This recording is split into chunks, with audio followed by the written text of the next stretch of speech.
राधे राधे, हरे कृष्णा। ज्येष्ठ मास के प्रातः काल वेला में आप सबका स्वागत है। यह समय अत्यंत मंगलकारी बताया गया है। यह मास हमें भगवान श्री विष्णु की शरण में जाने के लिए, उनका नाम जप करने के लिए, कथा श्रवण करने के लिए दिव्य अवसर प्रदान करता है। तो भी भक्त समय को श्रद्धा और भक्ति के साथ श्री हरि के पूजन में व्यतीत करते हैं, उनके जीवन के सभी दुख दूर होते हैं, मन को शांति प्राप्त होती है और घर परिवार में सुख और समृद्धि का सदैव वास रहता है। विचार के साथ चलिए आज की ज्येष्ठ मास कथा आरंभ करते हैं। आइए आज की कथा का श्रवण करते हैं। साध्यायान विष्णुं तजन प्राण विमुचिते साक्षात्कृतो भगवत किम चित्र मुक्ति मेति। अर्थात मन से भगवान श्री विष्णु का चिंतन करते हुए अगर मनुष्य प्राण त्याग करता है तो वह भी मुक्त हो जाता है। तो फिर जिसने साक्षात भगवान का दर्शन कर लिया वह मुक्ति प्राप्त कर लेता है। इसमें क्या आश्चर्य है। और यह बात जैमिनी ऋषि कहते हैं। ऋषि जैमिनी ने कहा, मनुष्य जिनका नाम लेकर सभी पापों से मुक्त हो जाता है, उन्हीं के दर्शन करने पर क्या मोक्ष दुर्लभ होगा? कभी नहीं।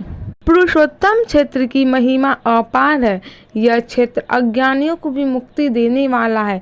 तो फिर जो सदैव शांत, वैराग्य और ज्ञान से संयुक्त रहते हैं, ऐसे मनुष्यों के लिए तो कहना ही क्या। यह सुनकर ऋषि मुनियों ने कहा, हे मुनि, नीलांचल पर भगवान विष्णु का दर्शन करके ब्रह्मा जी ने क्या किया?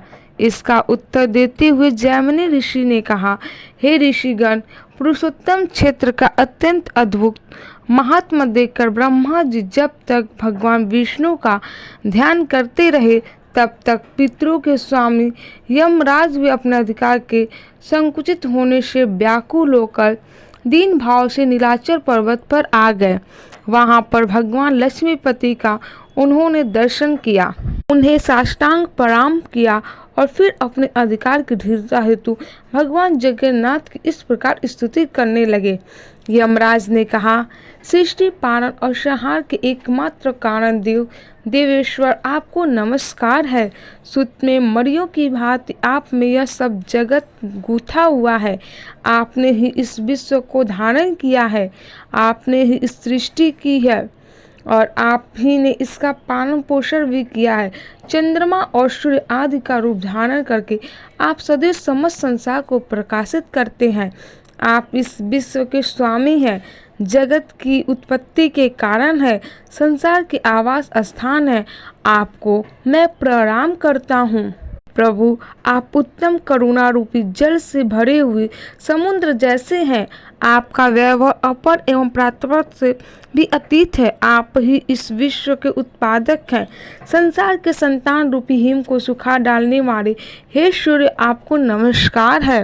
आपने अपनी माया से समस्त वैभव की रचना की है। तीनों गुण आपकी रज्जु यानी रस्सियां हैं। कमल केसर की भांति निर्मल पीत वस्त्र धारण करने वाले आपको नमस्कार है। नीलाचल की गुफा में निवास करने वाले आप कृपा निधान प्रभु को मैं प्रणाम करता हूँ। आप शंख, चक्र, गदा और पद्म धारण करने वाले और सभी को शुभ प्रदान करने वाले हैं। अनागत प्राणियों के समस्त पापों का नाश करने वाले हे मुरारी, मैं आपको नमस्कार करता हूँ। आपके जुगल चलन और बिंदों का आश्रय लेने से ऐश्वर्य भागने देवी लक्ष्मी की सभी लोग शरण पाते हैं और वे सबको पृथक पृथक ऐश्वर्य देने में समर्थ होती हैं। वे लक्ष्मी देवी आपकी परा और अपरा प्रकृति हैं। वे समस्त शुभ लक्षणों से लक्षित होती हैं और आप लक्ष्मीपति के वक्ष स्तर पर निवास करते हैं। हे भगवान, आपकी प्रिया उन लक्ष्मी देवी को मैं प्रणाम करता हूँ। इस प्रकार धर्मराज द्वारा स्तुतित किए जाने पर परम संतोष को प्राप्त हुए भगवान श्री हरि ने अपने वाम पार्श्व में बैठी हुई लक्ष्मी जी की और कटाक्ष पूर्वक देखा और उनसे कुछ कहने के लिए संकेत किया। ये प्रेरणा पाकर इस संसार दुख का विनाश करने वाली देवी लक्ष्मी ने यमराज जी से कहा, हे सूर्यनंदन, आप जिस उद्देश्य से यहाँ हम दोनों की स्तुति करते हैं उसकी सिद्धि इस क्षेत्र में तो दुर्लभ है, क्योंकि हमारे लिए इस पुरुषोत्तम क्षेत्र का त्याग करना असंभव है। इस क्षेत्र में कभी भी कर्मों के फल नहीं प्राप्त होते। यहाँ बसने वाले मनुष्य और पशु पक्षियों के पाप भी जलकर भस्म हो जाते हैं। इस क्षेत्र में निरंतर मणि के समान मनोहर श्याम विग्रहधारी साक्षात भगवान नारायण का दर्शन करके मनुष्य अपने सभी कर्म बंधनों से मुक्त हो जाता है। इससे इसे छोड़कर अन्य किसी कर्म भूमि में तुम्हारा अधिकार हो सकता है। जो तुम्हारे भी पितामह हैं, वे ब्रह्मा जी इस क्षेत्र का महत्व जानकर भगवान गदाधर की स्तुति करते हैं। इसलिए जो भी प्राणी यहाँ निवास करता है वह तुम्हारे वश में जाने योग्य नहीं है।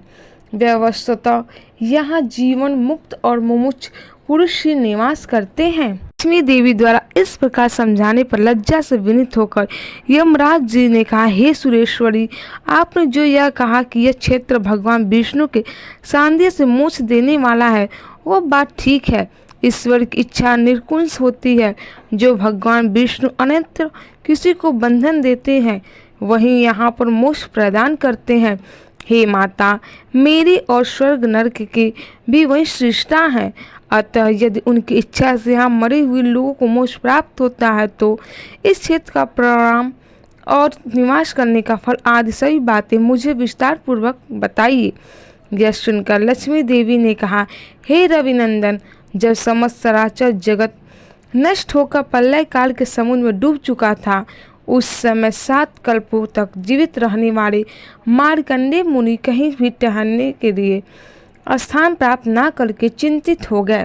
उन्हें कहीं भी शांति नहीं मिल रही थी। जल के समुद्र में इधर उधर बहती हुई वे पुरुषोत्तम क्षेत्र में आए। यहाँ उन्होंने अक्षय वट को देखा और एक बालक का वचन अपने कानों से सुना। उन्होंने सुना, हे मार्कंडेय, शोक ना करो, मेरे पास आकर अपने अनुपम दुख को छोड़ दो। ऐसा विचित्र वचन जिसके सुनाई देने की कोई आशा नहीं थी, वह सुनकर मार्कंडेय ऋषि को अत्यंत आश्चर्य हुआ। वे सोचने लगे, इस महाभयानक एक कलाव के जल में क्षेत्र नौका की भांति दिखाई दे रहा है। इसमें यह महान बरगद का वृक्ष खंभे के समान खड़ा है और इस प्रलयकालीन एकवलय में जब समस्त स्थावर जंगम का नाश हो गया है, तब भूतल का यह प्रदेश बहुत सुस्थिर कैसे हो सकता है। और मार्कंडेय, आओ, ऐसा स्नेह और आग्रह युक्त वचन मुझे आगे कहाँ से सुनाई दे रहा है। इस प्रकार सोचते हुए जल में तैरते हुए मार्कंडेय जी ने शंख चक्र गदा हाथ में लिए भगवान विष्णु को और उनके हृदय कमल के आसन पर बैठी हुई मुझ लक्ष्मी को भी देखा। इस समय उनका चित्त प्रसन्न हो गया। फिर उन्होंने हम दोनों को साष्टांग प्रणाम किया। फिर भगवान विष्णु को प्रसन्न करने के लिए वे इस प्रकार उनकी स्तुति करने लगे। ऋषि मार्कंडेय ने कहा, हे दया सागर, आज आपके चरणाबिंदों की सेवा का प्रसंग पाकर मैं रुद्र, इंद्र और ब्रह्मा जी के समान वैभव संपन्न हो गया हूँ। आज तक सब और संताप उठाता रहा। प्रभु, अब अपने शरण में आए हुए मुझ दीन की रक्षा कीजिए। के जुगत चरणाबिंद अचिंत्य शक्ति से संपन्न और कल्याण की प्राप्ति के प्रधान कारण है और इसलिए ब्रह्मा आदि देवता सदैव उनकी परिचर्या में लगे रहते हैं। मैं तो भक्ति और भाव से हीन और दीन मनुष्य हूँ। हे दया सिंधु, कृपया मेरी रक्षा कीजिए। यह संपूर्ण ब्रह्मांड जिनके अंग से उत्पन्न हुआ है और ऐसे कोटि कोटि ब्रह्मांड जिनमें स्थित प्रतीत होते हैं, जिनकी लीला विलय से सबकी सृष्टि पालन और संहार होते हैं, वे आप ही परम भगवान विष्णु हैं। भगवान, मुझे अत्यंत दिन की रक्षा कीजिए। जिस प्रकार एक ही सुवर्ण, कड़े और कुंडल इत्यादि के भेद से अनेक सा प्रतीत होता है, अथवा जिस प्रकार आकाश में उदित एक ही सूर्य आधार की विषमता से विषम प्रतीत होने वाली अनेक जल राशियों से प्रतिबिंबित होकर अनेक रूपों में प्रतीत होता है, उसी प्रकार आप एकमात्र निर्गुण सगुण परमात्मा ही भिन्न भिन्न शरीरों में प्रवेश करके अनेक जैसे प्रतीत होते हैं। हे अपार शक्तिशाली परमेश्वर, आप सब प्रकार की समस्त इच्छाओं से रहित और ग्रहण तथा संकल्प से शून्य हैं। हे सर्वव्यापी जगन्नाथ, मेरी रक्षा कीजिए, मैं संसार समुद्र में डूबा हुआ हूँ। हे गोविंद, अपनी कृपा कटाक्ष पूर्ण दृष्टि से मेरी ओर देखकर इस भवसागर से मेरा उद्धार कीजिए। इस प्रकार स्तुति करते हुए ब्रह्म ऋषि मार्कंडेय को कृपा दृष्टि से देखकर भगवान नारायण ने इस प्रकार कहा, हे विप्रवर, मेरे तत्व को न जानने के कारण ही तुम अत्यंत दीन हो रहे हो। तुमने अत्यंत दुष्कर तप का अनुष्ठान किया है, लेकिन उससे केवल दीर्घजीवी हुए हो। महामुनि, इस कल्पवट के ऊपर पत्ते के दोनों में सोए हुए उस बालक स्वरूप को देखो, सबका कार्य रूप है। उसके फैले हुए मुख में प्रवेश करके वहां सुखपूर्वक रह सकते हो। भगवान के ऐसा कहने पर मार्कंडेय जी का मुख आश्चर्य से चकित रह गया।